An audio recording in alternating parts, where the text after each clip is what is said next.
안녕하세요. 지혜의 숲에서 길을 찾는 여러분을 위한 깊이 있는 이야기, 지금 시작합니다. 혹시 스스로가 나약하다고 느껴본 적 있으신가요? 중요한 순간마다 망설이고 타인의 시선에 얽매여 진짜 원하는 것을 말하지 못하고 내면의 목소리 대신 세상의 소음에 끌려다니는 자신을 발견한 적은 없으신가요? 잠시 저에게 당신의 시간을 내어주십시오.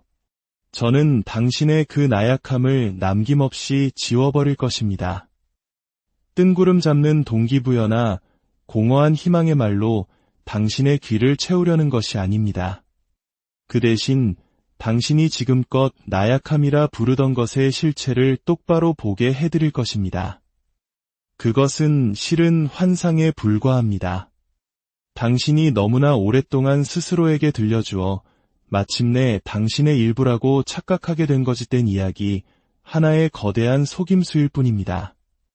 만약 당신이 이 불편한 진실을 마주할 용의가 있다면, 만약 당신이 애써 숨겨왔던 내면의 가장 깊은 곳을 향한 철학자 니체의 날카로운 목소리에 귀 기울일 준비가 되어 있다면, 오늘 당신 안에 무언가는 산산조각 날 것입니다.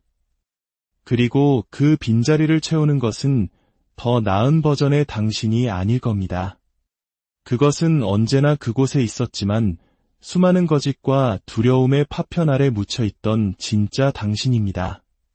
당신이 그 나약함을 지키려는 노력을 멈추는 순간 비로소 모습을 드러낼 본래의 당신 말입니다. 분명히 해둡시다.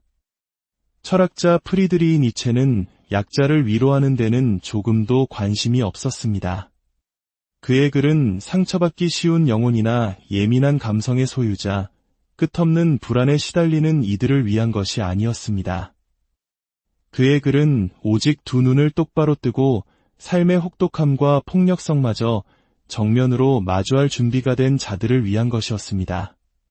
스스로에게 더는 거짓말하기를 거부하는 자들, 그 어떤 구원자도 나타나지 않을 것이라는 냉혹한 진실을 깨닫고 마침내 기다림을 멈추기로 결심한 자들을 위한 것이었습니다. 만약 당신이 바로 그 지점에 도달했다면, 만약 당신이 그 지긋지긋한 두려움과 수동성, 끝없는 사과와 변명의 진절머리가 났다면 이제 당신의 새로운 시작이 펼쳐질 것입니다. 아니요, 이것은 변화가 아닙니다. 이것은 회귀입니다. 당신 본래의 모습으로 돌아가는 여정입니다.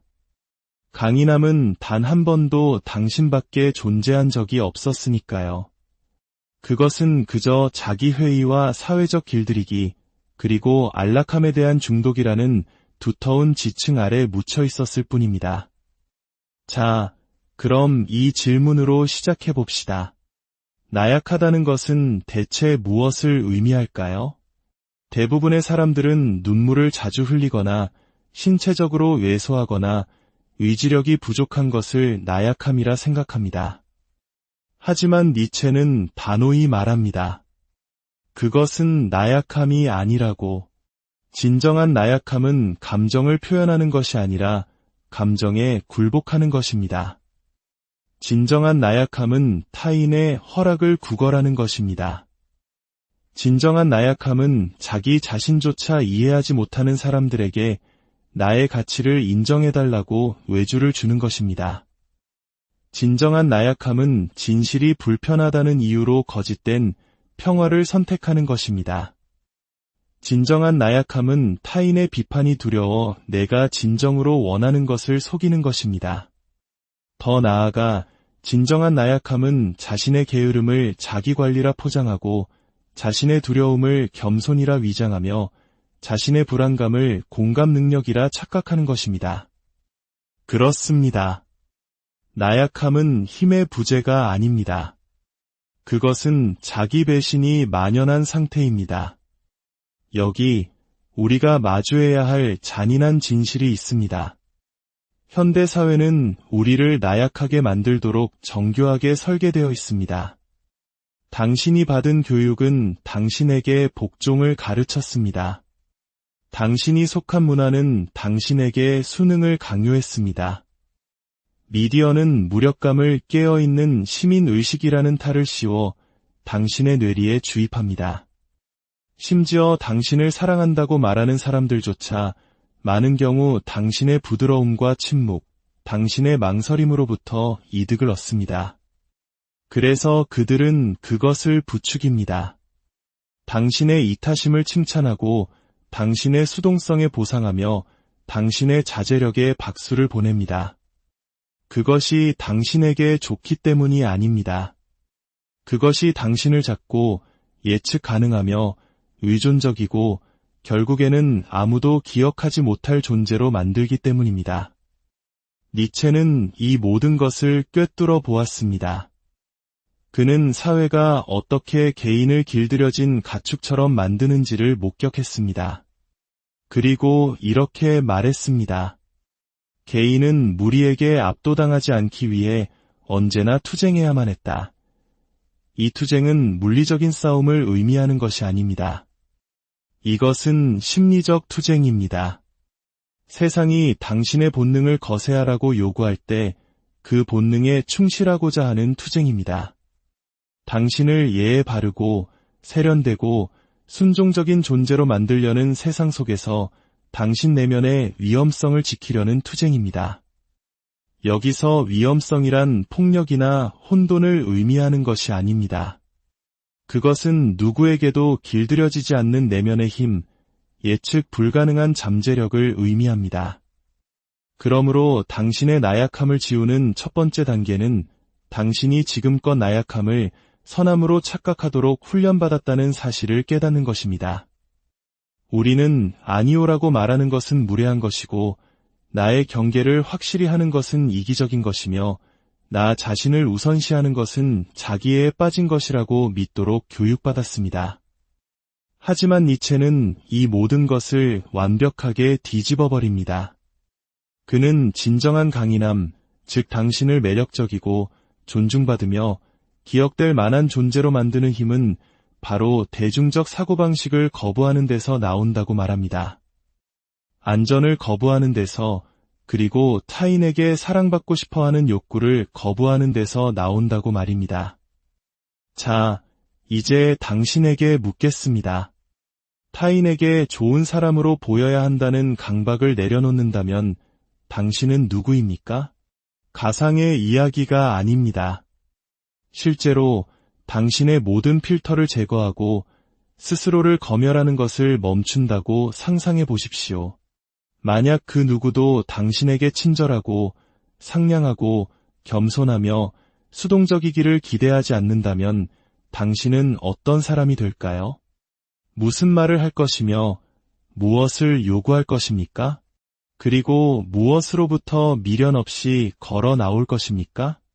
대부분의 사람들은 이 질문에 답하지 못합니다.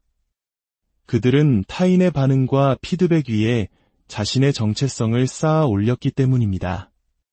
그들에게는 진정한 자아가 없습니다.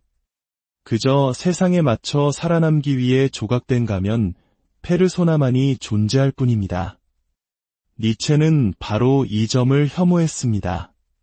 그는 그것을 인간 정신의 죽음으로 보았습니다. 당신이 위험성을 상실하는 순간, 당신의 진실을 시스템에 맞추기 위해 필터링하기 시작하는 순간, 당신은 이미 당신의 힘을 적에게 넘겨준 것과 같습니다. 하지만 당신은 이미 느끼고 있지 않습니까? 그 조용한 분노, 내면에서 부글부글 끓어오르는 좌절감, 잠을 자도 사라지지 않는 깊은 피로감. 그것은 번아웃이 아닙니다. 그것이 바로 나약함의 대가입니다. 그저 표면적인 평화를 유지하기 위해 당신 내면의 더 깊은 본능을 침묵시키며 살아가는 삶의 비용인 것입니다. 그러니 이제 니체가 당신에게 해줄 말을 전하겠습니다. 당신은 부드러운 존재로 태어나지 않았습니다. 당신은 세상 모든 것을 관용하기 위해 태어나지도 않았습니다. 당신은 누군가 눈살을 찌푸린다는 이유만으로 스스로를 접어버리기 위해 태어난 존재가 아닙니다. 당신은 더 날카롭고 더 본능적인 무언가를 구현하기 위해 태어났습니다. 혼돈이 아닌 흔들리지 않는 견고함을, 무모함이 아닌 누구도 함부로 건드릴 수 없는 존엄함을 구현하기 위해 태어난 것입니다. 당신이 나약하다고 느끼는 이유는 너무나 오랫동안 당신 안에 그 부분을 부정해왔기 때문입니다. 마침내 그것이 존재하지 않았다고 믿게 될 정도로 말입니다. 하지만 그것은 존재했습니다. 그리고 지금도 존재합니다. 이제 우리는 그것을 함께 파낼 것입니다. 당신의 습관에 대해 이야기해 봅시다. 나약함은 바로 당신의 일상적인 습관 속에 깃들어 있습니다. 당신은 괜찮다고 스스로를 속이는 동안 미세한 하루의 의식들이 서서히 당신의 의지력을 갉아먹습니다. 니체는 말했습니다. 스스로에게 복종하지 못하는 자는 명령을 받게 될 것이다. 아침에 눈을 뜨자마자 스마트폰을 확인하는 당신. 당신은 이미 첫 전투에서 패배했습니다. 스마트폰이 나쁘기 때문이 아닙니다. 당신이 하루의 주도권을 쥐지 못하고 세상의 소음에 그것을 헌납했기 때문입니다. 당신은 스크롤하고 비교하고 질투합니다. 그리고는 합리화합니다. 이건 아무것도 아니라고. 하지만 당신이 무언가를 창조하기 전에 세상에 반응할 때마다 당신의 주체성이라는 근육은 약해집니다.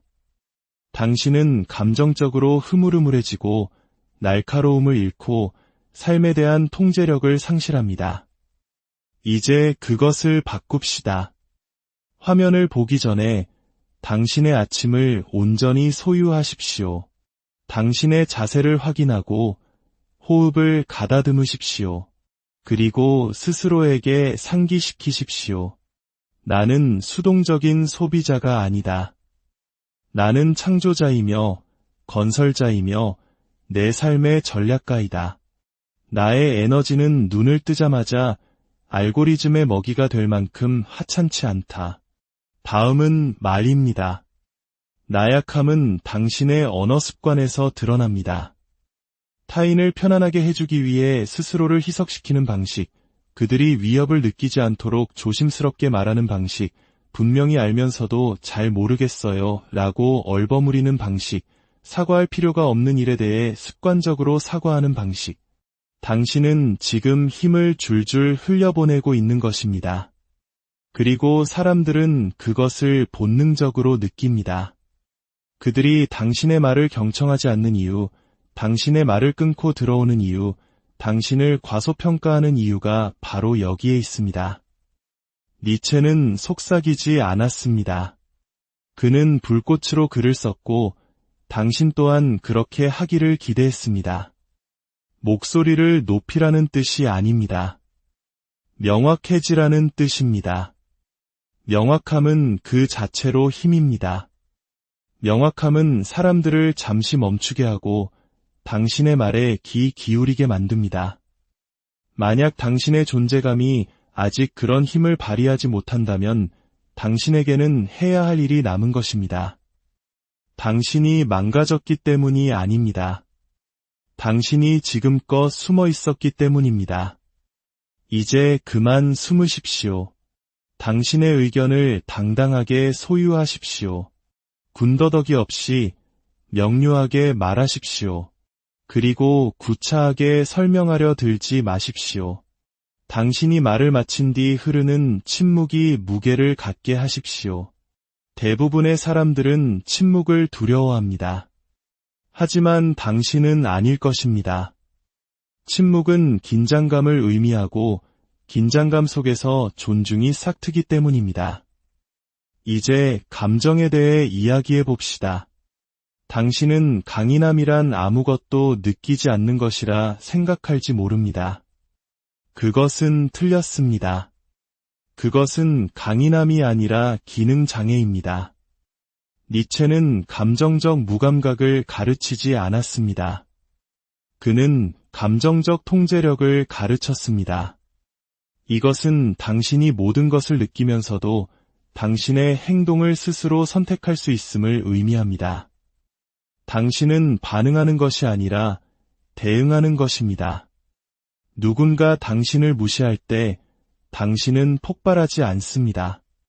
그를 쫓거나 자신을 변호하지도 않습니다. 그저 응시하고 기다립니다. 그리고 당신이 움직일 때는 그것은 계산되고 정확하며 외과 의사의 메스처럼 정교합니다. 그것이 바로 강인함입니다. 나약함이 자각 없는 감정의 폭주라면 강인함은 통제하에 있는 감정의 힘입니다. 그러니 저는 원래 감정적인 사람이에요 라는 거짓말을 멈추십시오. 당신은 그저 훈련되지 않았을 뿐입니다. 훈련은 차가운 것이 아닙니다. 그것은 깔끔하고 정밀합니다. 그것은 신경쇠약에 걸려오는 것과 목적을 가지고 우는 것의 차이입니다. 전자는 당신을 피해자로 만들지만 후자는 당신을 한 명의 온전한 인간으로 만듭니다. 피해자 이야기가 나온 김에 말하자면 니체는 피해자 의식을 경멸했습니다. 그는 피해자 의식이야말로 현대판 노예제도라고 믿었습니다. 육체적 노예가 아닌 정신적 노예 말입니다. 남을 탓하고 구조를 기다리며 자신의 트라우마를 방패 삼아 정체를 정당화하는 노예근성. 니체는 고통의 존재를 부정한 것이 아닙니다. 그는 고통 앞에서 수동적인 태도를 부정했습니다. 그러니 이제 이렇게 하십시오. 당신의 인생 이야기를 비극처럼 늘어놓는 것을 멈추십시오. 당신의 트라우마를 당신의 정체성인 암송하는 것을 멈추십시오. 동정을 얻기 위해 당신의 고통을 무기처럼 휘두르는 것을 멈추십시오. 대신 그 모든 것을 강철로 주조하십시오. 왜냐하면 이것이 진실이기 때문입니다. 사실 아무도 당신에게 무슨 일이 있었는지 진심으로 신경 쓰지 않습니다. 그들은 당신이 그 모든 것에도 불구하고 어떤 존재가 되었는지에만 관심을 가집니다. 만약 당신이 그 경험을 통해 누구도 뚫을 수 없는 견고함을 조용하지만 흔들리지 않는 내면을 갖춘 존재가 될 수 있다면 당신의 과거는 당신을 단련하는 용광로가 되고 당신의 상처는 가장 강력한 갑옷이 될 것입니다. 니체는 말했습니다. 살아야 할 이유가 있는 사람은 거의 모든 어떻게를 견뎌낼 수 있다. 하지만 여기에 비밀이 있습니다. 당신 삶의 이유는 발견되는 것이 아닙니다. 그것은 선택되는 것입니다. 당신은 그것을 기다리는 것이 아니라 결정하는 것입니다. 당신의 하루하루에 그것을 조각해 넣는 것입니다. 당신이 그렇게 하는 순간 나약함은 녹아내리기 시작합니다. 당신의 방향이 명확해질 때 모든 잡음은 사라지고 드라마는 빛을 잃으며 의심은 소음이 됩니다. 그리고 나약함은 더 이상 당신을 붙잡을 힘을 잃게 됩니다. 그러니 결정하십시오. 바로 지금 결정하십시오. 당신은 무엇을 위해 헌신할 것입니까? 무엇을 건설할 것입니까? 무엇을 지킬 것입니까? 단 하루도 더는 용납할 수 없는 것은 무엇입니까? 그것을 현실로 만드십시오. 글로 적으십시오. 그리고 그것을 당신 삶의 협상 불가 조항으로 삼으십시오. 만약 당신이 당신 삶의 이유를 선택하지 않는다면 세상이 당신에게 이유를 할당할 것입니다. 그리고 그 이유는 틀림없이 나약하고 부드러우며 당신을 평생 순종적이고 가난하며 잊혀지는 존재로 만들 것입니다. 하지만 그것은 더 이상 당신의 운명이 아닙니다. 이야기가 끝날 때쯤 당신은 더 이상 이전과 같은 사람이 아닐 것이기 때문입니다. 당신은 이제 당신 안에 잠들어 있던 그 오래되고 날것 그대로이며 깊이 묻혀있던 무언가가 깨어나는 것을 느끼고 있습니다. 당신이 외로움을 두려워하는 이유는 평생을 소속되려고 애써왔기 때문입니다. 학교는 허락을 구하기 위해 손을 들도록, 친구들은 무리 안에 머무르도록, 가족은 불편한 진실을 억누르도록 당신을 훈련시켰습니다. 당신은 서서히 인정에 중독되었습니다. 사랑이 아닌 그저 무리에 포함되기 위한 수동적인 인정 말입니다. 하지만 니체는 당신의 눈을 똑바로 바라보며 말할 것입니다. 스스로를 진정으로 알기 위해서는 기꺼이 홀로 설 수 있어야 한다. 완전하고 철저하게 진정한 소속감에는 대가가 따르며 대부분의 사람들은 자신의 진정성, 강인함, 그리고 개성을 지불합니다. 하지만 당신은 아닙니다. 더 이상은 아닙니다. 당신은 이제 테이블의 한 자리를 구걸하는 사람이 되지 않을 것입니다. 당신은 당신 자신의 테이블을 직접 만들 것입니다. 그리고 아무도 당신과 함께하지 않는다고 해도 괜찮습니다. 오히려 좋습니다. 더 넓은 공간과 더 깊은 명료함이 당신의 것이 될 테니까요. 굴복보다는 고독을 택하십시오. 당신이 해야 할 일을 미루고 스스로를 방해하는 이유는 무엇일까요? 대부분은 게으름이라 생각하지만 사실 그것은 숨겨진 충성심, 즉 타인을 불편하게 만들지 않기 위해 스스로 작게 머물겠다는 오래된 심리적 계약 때문입니다. 과거의 어느 순간 당신은 너무 밝게 빛나면 사람들이 멀어진다는 것을 배웠습니다. 힘에는 거리감이, 정직함에는 처벌이, 야망에는 외로움이 따른다는 것을 학습했습니다. 그래서 당신은 적응했습니다. 스스로의 빛을 줄이고 추진력을 억제하는 법을 배웠습니다. 그것은 생존 전략이었습니다. 하지만 이제 그 계약을 파기할 시간입니다. 니체는 말했습니다. 허물을 벗지 못하는 뱀은 죽고 만다. 이것이 바로 나약함의 진짜 모습입니다. 진화했을 때 잃게 될 사람들을 두려워하여 변화를 거부하는 것. 이제 당신은 그 낡은 껍질을 벗어 던질 것입니다. 부드럽게가 아니라 단번에 찢어버릴 것입니다. 남의 비위를 맞추던 사람, 끊임없이 망설이던 사람, 과도하게 생각하던 사람의 껍질을 말입니다. 당신의 언어부터 시작하십시오. 알면서 모르겠다고 말할 때마다 당신은 불확실성을 강화합니다. 아니오를 의미하면서 아마도 라고 말할 때마다 당신은 스스로의 진실성을 파괴합니다. 당신의 존재 자체에 대해 사과할 때마다 당신은 스스로의 척추를 잘라내는 것과 같습니다. 명확하게 말하십시오. 부드럽게 다듬지 마십시오. 사람들이 당신을 무례하다고 말할 것입니다. 그렇게 두십시오. 그것은 당신이 작아지는 것에 익숙해진 사람들의 반사적인 반응일 뿐입니다. 다음은 당신의 몸입니다. 나약함은 자세에 숨어 있습니다. 어깨를 움츠리고 시선을 내리깔고 얕은 숨을 쉬는 것은 먹잇감의 자세입니다. 이제 당신의 자세를 바꾸십시오. 마치 누군가 당신을 지켜보고 있다는 것을 알듯이 당당하게 서십시오. 당신을 따르는 사람이 있을 것을 예상하는 것처럼 걸으십시오. 누구의 허락도 필요 없다는 듯이 앉으십시오. 당신이 들어가는 모든 공간을 힘이 아닌 존재감으로 지배하십시오. 존재감은 확신에서 나오고 확신은 당신의 신념과의 일치에서 나옵니다. 이제 마지막으로 피해자 의식을 완전히 죽여버립시다. 당신의 고통을 개성으로 삼는 순간 당신은 나약함에 중독됩니다.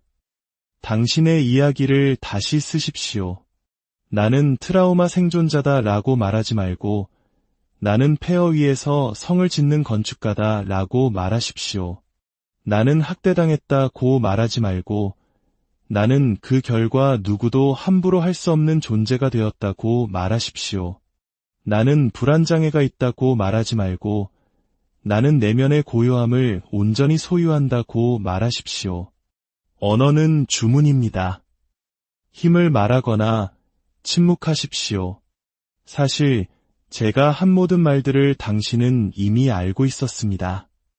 당신 내면 깊은 곳에 있는 진짜 당신, 그 단단하고 명료하며 고요한 지배자는 이 모든 말을 들으며 고개를 끄덕이고 있었습니다. 강인함이 어떤 느낌인지, 명료함이 어떤 느낌인지 변명 없이 움직이고 왕이 영토를 지키듯 당신의 에너지를 지키는 것이 어떤 느낌인지를 기억해내면서 말입니다. 그것은 동기부여가 아닙니다. 그것은 당신의 본향입니다. 당신은 마침내 돌아온 것입니다. 하지만 여기 중요한 전환점이 있습니다. 당신은 이 사실을 알기 이전으로 돌아갈 수 없습니다. 변명을 하고 약속을 어기던 과거의 당신으로 돌아갈 수 없습니다. 더 나은 것을 알게 된 이상 당신에게는 진화하거나 거짓말하거나 두 가지 선택만이 남았습니다. 그러니 선택하십시오. 니체가 존경할 만한 인간이 되십시오. 가장 목소리가 크거나 가장 부유하거나 가장 칭송받는 사람이 아니라 가장 진실한 사람이 되십시오. 거울을 들여다보았을 때 단 한 줌의 망설임도 없이 오직 온전한 존재감만을 마주하는 그런 사람이 되십시오. 이것이 이제 당신의 새로운 기준입니다. 당신의 삶이 거기에 달려있는 것처럼 이 기준을 목숨 걸고 지키십시오. 당신